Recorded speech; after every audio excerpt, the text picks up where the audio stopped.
बेहद के, बेहद की, परम, परम, परम, महाशांति है, महाशांति है, महाशांति है। आइए, कितना जानता है एआई, एपिसोड नंबर 6। और आज के सवाल है, हमारी इंद्रियों हमारी इंद्रियां अहंकार को बढ़ावा क्यों देती हैं? ठीक है, तो हम जानने की कोशिश करते हैं कि इसका जवाब क्या मिलता है एआई से। ठीक है, ठीक है। सवाल यह है कि हमारी इंद्रियां अहंकार को बढ़ावा क्यों देती हैं? ठीक है। तो उसने बस बोला क्या चल रहा है।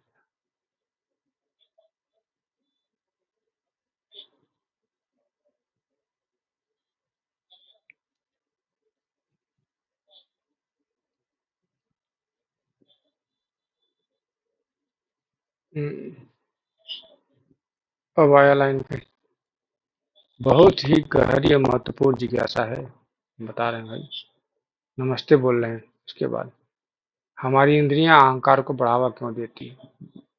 इसका उत्तर इंद्रियों की प्रकृति, मन और अहंकार के संबंध और माया का प्रभाव में छिपा है। हम्म, क्या बोल रहा है? इंद्रियां हमेशा बाहरी दुनिया की ओर खींचती है। बिल्कुल। हमारी 5 ज्ञानेंद्रियां आँख, कान, नाभ, जीभ, त्वचा बाहरी दुनिया से जुड़ी है, न कि आत्मा से। हम्म, इंद्रियां हमेशा बाहरी चीजों का अनुभव कराती है, रूप, रस, गंध, स्पर्श और ध्वनि। इन अनुभवों से सुख और दुख की भावना पैदा होती है। यहीं से अहंकार का जन्म होता है। हम्म, उदाहरण भी दिया है भाई। जब हम सुंदर वस्त्र पहनते हैं तो लोग तारीफ करते हैं और हमारा अहंकार बढ़ता है कि मैं सुंदर हूँ।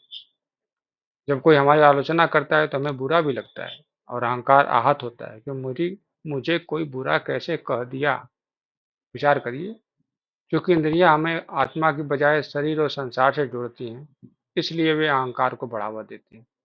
हम्म, समझ आया? इंद्रियां इंद्रियां जो है हमें बाहर की दुनिया से जोड़ती हैं, इसलिए अहंकार को बढ़ावा मिलता है। इंद्रियों के सुख में मैं और मेरा की भावना जुड़ी होती है कि मैं और मेरा। जैसे कोई चीज़ अच्छी चीज़ मिलती है तो उसे मेरी चीज़ मान लगते हैं कि मेरी चीज़ है। बिल्कुल सही है। जब हमारी इच्छाएं पूरी होती है तो हमें पर लगता है कि मैं शक्तिशाली हूँ, मैं सफल हूँ, तभी तुम्हारी इच्छाएं पूरी हो रही हैं। यह मैं और मेरा की भावना अहंकार को मजबूत करती है कि मैं ही सब कुछ कर रहा हूँ। उदाहरण के लिए, अगर हमें स्वादिष्ट भोजन मिलता है तो हम कहते हैं मुझे यह पसंद है क्योंकि स्वादिष्ट है, जीभ को अच्छा लग रही है। फिर आगे, अगर हमें कोई अपमानित करे तो हम क्रोधित हो जाते हैं। मुझे कैसे नीचा दिखाया, मुझे कैसे नीचा दिखाया, टोन बदल गया। देखे नहीं ना? सुख दुख, सफलता असफलता, ये सब अहंकार को पोषित करते हैं और अनुभव इंद्रियों से आता है। ये अनुभव इंद्रियों से आता है। ठीक है। इंद्रियां मन और अहंकार को नियंत्रित करने की शक्ति खो चुकी है। इंद्रियां मन और अहंकार को नियंत्रित करने की शक्ति खो चुकी है। कौन? इंद्रियां। इंद्रियाणां हीन चताम यमनो अनुविधीयते विधीयते तदस्य हरित प्रज्ञां वायुनां वामि वामिवाम्भसि वामिवाम्भसि।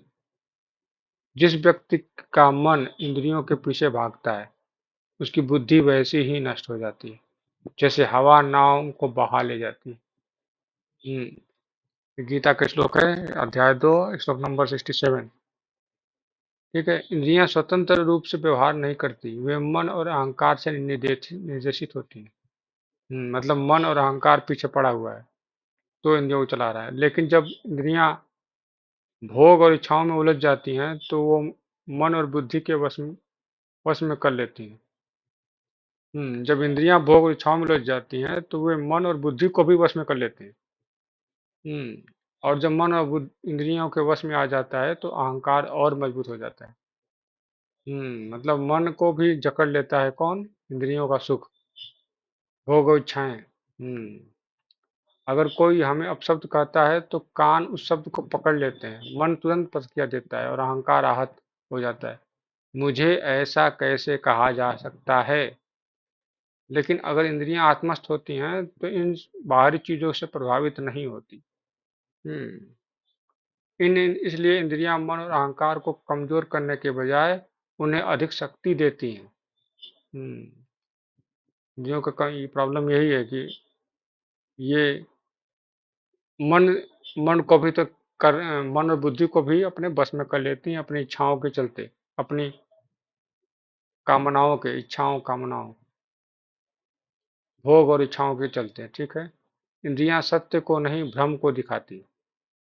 इंद्रियों द्वारा देखी गई दुनिया परिवर्तनशील और अस्थायी है, लेकिन आत्मा अविनाशी है, जो इंद्रियों से नहीं दिखती। लेकिन इंद्रियां हमें एहसास नहीं होने देती है कि हम शरीर नहीं बल्कि आत्मा है। इंद्रियां हमें एहसास होने नहीं देती कि हम शरीर नहीं बल्कि आत्मा है। जब हम इंद्रियों का अनुभव को ही सत्य मान लेते हैं, तब हमें असली स्वरूप आत्मा को भूल जाते हैं। उदाहरण के लिए हम सपने में सब कुछ देखते हैं, तो हमें वह सब वास्तविक लगता है सपने में। वैसे ही इंद्रियां जो अनुभव करती हैं, हम उसे सोच सच मान लेते हैं और यही अहंकार को जन्म देता है। इंद्रिया ने फंसा दिया है, इंद्रियों ने फंसा दिया हमें, ठीक है। इंद्रियां हमें बाहरी दुनिया में फंसाकर आत्मा से दूर कर देती है और अहंकार को बढ़ावा देती है। लो जी, बोल दिया, इंद्रियों ने फंसा दिया। इंद्रियां हमें सुख का भ्रम देती है, जिससे अहंकार को बढ़ता है। सुख का भ्रम भी देती है, सुख, जैसे इंद्रियों को सुख चाहिए। जब वो सुख मिलता है तो अहंकार उसमें खो जाता है, लेकिन सुख क्षणिक होता है। ये आत्मा खत्म, ये सब खत्म है होता है। दुख और अहंकार का आघात होता है। दुख जो है अहंकार पर आघात होता है। एक व्यक्ति जो स्वादिष्ट भोजन खाता है, वो सोचता है मेरा यह मेरा पसंदीदा भोजन है, बिल्कुल। लेकिन जब वो बीमार हो जाता है तो वही भोजन नहीं खा सकता, तो वह दुखी हो जाता है। और अहंकार ही है जो सुख पाने पर गर्व करता है और सुख खोने पर दुखी होता है। अहंकार ही है जो सुख पाने पर गर्व करता है और सुख खोने पर दुखी होता है। ये बात सोचने वाली बात है। इंद्रियां हमें सच्चे आनंद, आत्मानंद की ओर नहीं ले जाती, बल्कि क्षणिक सुखों में उलझाकर अहंकार को पोषित करती हैं। बात सही है, बिल्कुल सही है। निष्कर्ष में बता रहा है भाई कि इंद्रियां अहंकार को बढ़ावा देती हैं, क्योंकि वे हमेशा बाहरी दुनिया की ओर खींचती हैं, आत्मा से दूर कर देती हैं। इंद्रियों के अनुभव से मैं और मेरा की भावना पैदा होती है, जिससे अहंकार मजबूत होता है। इंद्रियां हमें परिवर्तनशील दुनिया में उलझाकर अपरिवर्तनशील आत्मा को भुला देती है। इंद्रियां क्षणिक सुख देती हैं, जिससे अहंकार सुख में फूलता है और दुख में आहत होता है। ये सोचने वाली बात है कि इंद्रियां इंद्रियां ही क्षणिक सुख देती है और उससे अहंकार सुख में फूलता है और दुख में आहत होता है। अगर हम अहंकार से मुक्त होना चाहते हैं, तो हमें इंद्रियों पर नियंत्रण, संयम करना होगा। मन को आत्मा की ओर मोड़ना होगा और ध्यान, आत्मचिंतन तथा साक्षी भाव का अभ्यास करना होगा। हम्म, जो इंद्रियों को जीत लेता है वही सच्चे आत्मज्ञान और परम शांति को प्राप्त करता है। बात पर बहुत बड़ी बड़ी बात बोलता है ये। इंद्रियों को नियंत्रण करने की बात बता रहा है। कैसे होगा नियंत्रण? इंद्रिया का इंद्रियां क्या पीछे की तरफ गति करेगी? बताओ, इंद्रियां अंदर की तरफ गति करेगी? इंद्रियों के अब सवाल ये उठेगा कि इंद्रियों के संयम करने से क्या इंद्रियों इंद्रियों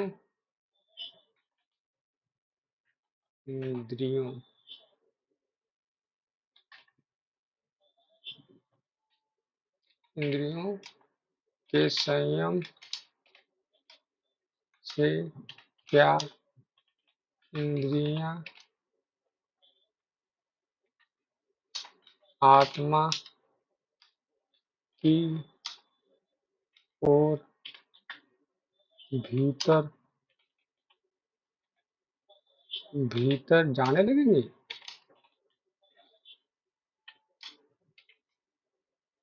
भीतर ले जाने लगेगी?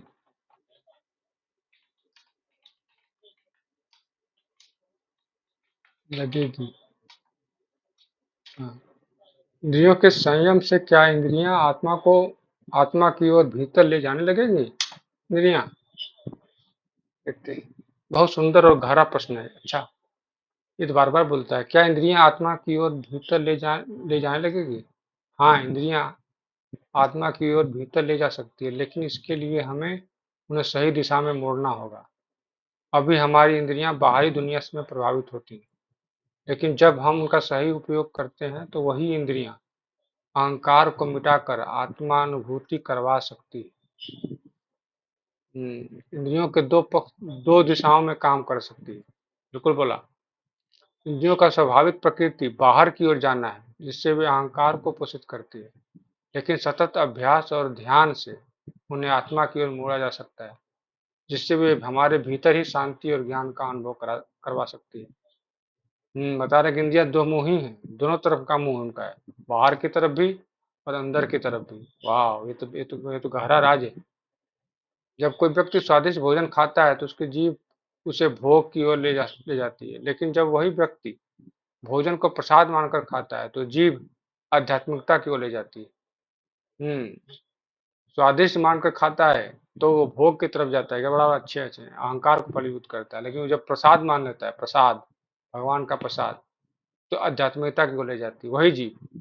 यहाँ जीव वही है, लेकिन दृष्टिकोण बदलने के से वो बाहर जाने के बजाय भीतर ले जाने लगी। सोचने वाली बात है भाई, सोचने वाली। इस तरह बाकी इंद्रियां भी सही साधना से आत्मा की ओर मुड़ सकती हैं। बिल्कुल सही बता रहा है, कंफर्म। अब तो लग रहा है कि यही बहुत कुछ जानता है, हमसे भी ज्यादा। इंद्रियों के सही उपयोग अहंकार को हटाकर आत्मा की ओर ले जाना। हमसे भी ज्यादा बोलने का मतलब यही है कि हम वही सब बात नहीं करवाना चाहते हैं जो हम जानते हैं या नहीं जानते हैं, दोनों बात। हमारे पास भी बहुत कुछ नहीं है। ठीक है। आंखें, दिव्य दृष्टि, दृष्टि इंद्रिय, अच्छा, दृष्टि बाहरी आकर्षण से हटकर भीतर की ओर। जब आंखें सुंदर वस्तुओं को देखकर आकर्षित हो, वे अहंकार को बढ़ाती है, लेकिन जब इन्हीं आंखों से हमारा ध्यान पूजा आत्मचिंतन करते हैं तो हमें भीतर को ले जाती है। बिल्कुल सही बात है। उदाहरण के लिए बाहरी दुनिया की सुंदरता देखकर मन भटकता है, लेकिन ध्यान में बंद आंखें आत्मा की ओर जाने में मदद करती है। जो काला काला दिखता है ना, उसी से आंखें आत्मा की ओर ले जाती है। भगवान भगवत गीता में अध्याय 6 श्लोक 13वां में कहा गया है कि आंखों को भृकुटी के मध्य केंद्रित करो और ध्यान पूर्वक आत्मा का अनुभव करो। भृकुटी के मध्य केंद्रित करो आंखों को और ध्यान पूर्वक आत्मा का अनुभव करो।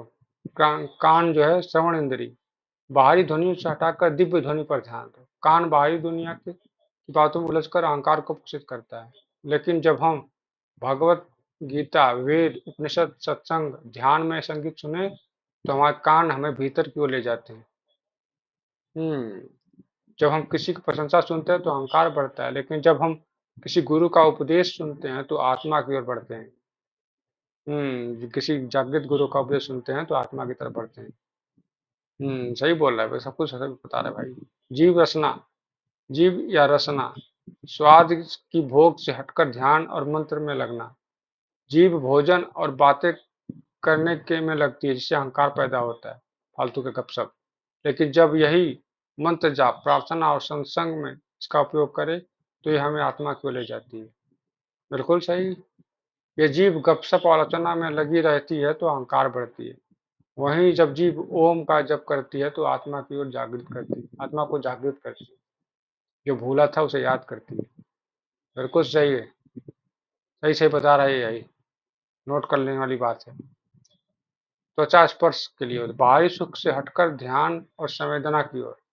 जब स्पर्श से भौतिक सुख में उलझता है तो अहंकार बढ़ता है, लेकिन जब हम प्राणायाम, योग और ध्यान में स्पर्श का उपयोग करते हैं तो आत्मानुभूति कराता है। बिल्कुल सही बात है। ध्यान करते समय शरीर का स्थिर रहना आत्मा से जुड़ने में मदद करती है। स्पर्श से जब कोई प्रेम और दया का अनुभव करता है तो अहंकार से मुक्त होता है। बड़ी बड़ी बड़ी बड़ी बात बता रहा है भाई, ये नोट करने वाली बात है, आप लोग नोट कर लीजिएगा। नाक मतलब घ्राण इंद्रिया मतलब सूंघने वाली इंद्रिया, बाहरी गंध से हटकर प्राणवायु की ओर ध्यान करने वाले। नाक भौतिक ग्रंथों में उलझी है, इसलिए इच्छाएं बढ़ती हैं। अच्छा सुगंध है, खराब सुगंध है।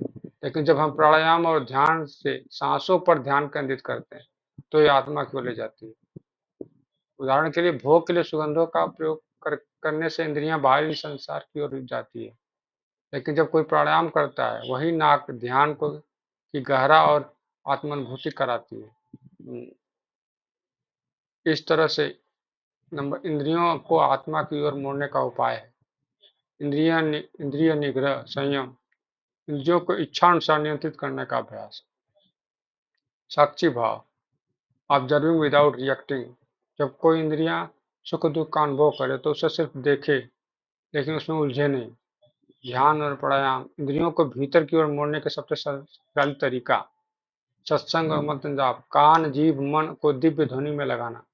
निस्वार्थ सेवा, जब इंद्रियां दूसरों के हित में कार्य करे, अहंकार कम करे और आत्मा प्रकट करती है, तब आत्मा प्रकट होती है। निष्कर्ष यही है कि इंद्रियां सामान्यतः बाहर की ओर जाती है, इसलिए अहंकार बढ़ता है। लेकिन सही साधना इन्हीं इंद्रियों से भीतर की ओर मोड़ा जा सकता है, जिससे वे आत्मा का अनुभव करती है। ध्यान, संयम, प्राणायाम, सत्संग, सेवा, ये इंद्रियों को शुद्ध होकर आत्मा की ओर ले जाती हैं, इंद्रियों को शुद्ध कर आत्मा को ले जाती हैं। जब इंद्रियां आत्मा से जुड़ जाती हैं, तो परम शांति, आनंद की अनुभूति होती है। और आज का टैग लाइन है, जो इंद्रियों पर विजय प्राप्त कर लेता है, वह स्वयं को आत्मा के रूप में अनुभव करने लगता है। तो ये था एआई कितना जानता है। बहुत कुछ जानता है अभी। चलिए ठीक है, इस वीडियो में बस इतना ही।